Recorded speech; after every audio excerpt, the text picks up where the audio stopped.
The sun hung low over the horizon, casting golden hues over the sleepy town of Elmridge.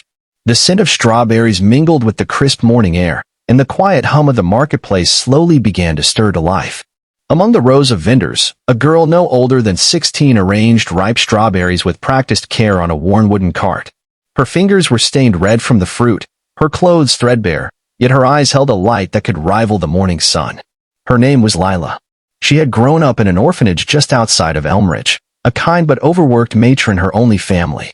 Every morning, Lila would rise before dawn to pick strawberries from a nearby patch, then carry them into town to sell. She didn't have much, but she had a quiet strength and a heart full of compassion. Across town, the Delacroix brothers awoke to an entirely different life.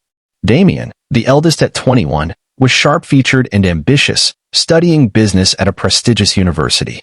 Mateo, a year younger, was a charming playboy who lived for fast cars and weekend parties.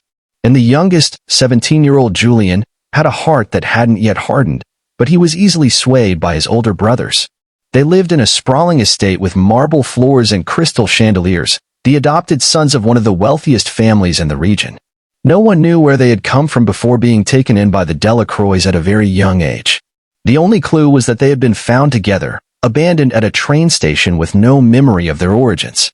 One Saturday morning, the brothers strolled through the marketplace, laughing among themselves. They drew attention wherever they went, Damien in his tailored blazer, Mateo with his designer sunglasses, and Julian in a hoodie that probably cost more than Lila made in a month. They stopped near Lila's cart. She was humming a soft tune, brushing a strand of hair from her face as she handed a small basket of strawberries to a frail elderly woman. "Hey," Mateo said, nudging Damien with a smirk. "Look at that. Selling strawberries like it's the 19th century. Do you take Monopoly money too?" Damien added with a grin. Julian chuckled weakly, clearly uncomfortable but unwilling to speak up. Lila looked up, her expression calm. "Would you like to try a sample? They're fresh." Mateo snorted. "I don't eat food sold by peasants."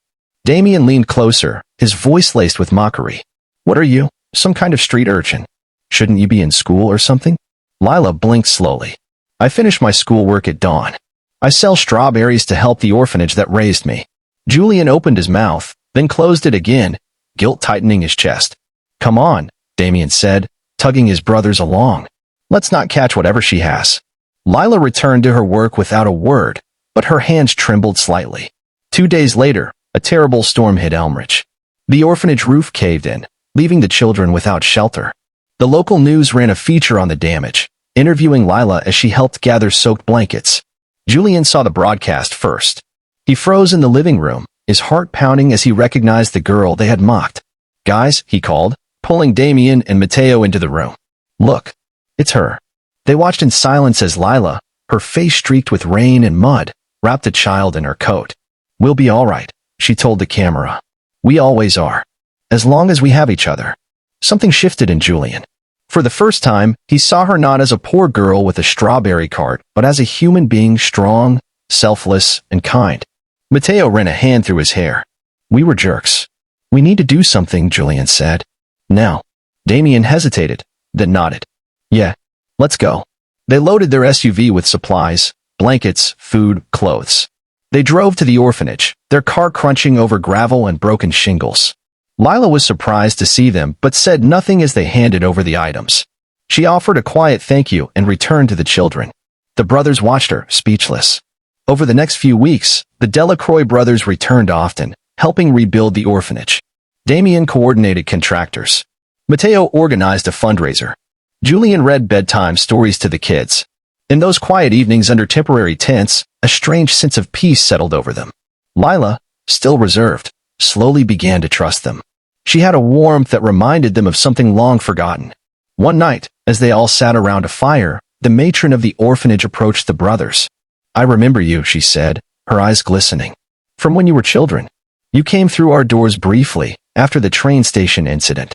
Damien stiffened. "You knew us. Only for a day. You were taken quickly by the Delacroix. But there was a fourth child. A baby girl. She had a strawberry birthmark behind her ear." Lila looked up slowly. Julian turned to her, his voice a whisper. Do you have a mark?" Lila hesitated, then brushed her hair aside to reveal a faint strawberry-shaped birthmark. Time seemed to stop. Mateo dropped his cup. Damien paled. Julian reached for her hand. "You're her sister." Tears welled in Lila's eyes, but she smiled. It was the beginning of something new. They didn't return to their estate that night. Instead, they stayed at the orphanage, under the stars, next to the girl they had once ridiculed but now knew was family. The road ahead wasn't easy. Rebuilding trust took time. But with every shared memory, every meal cooked together, and every story told, the wounds began to heal. Lila brought out the best in them.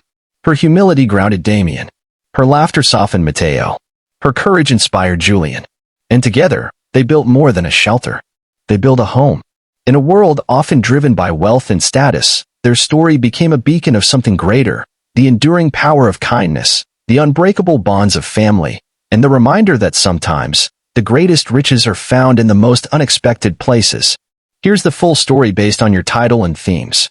Let me know if you'd like to expand certain scenes, add dialogue, or include more emotional detail.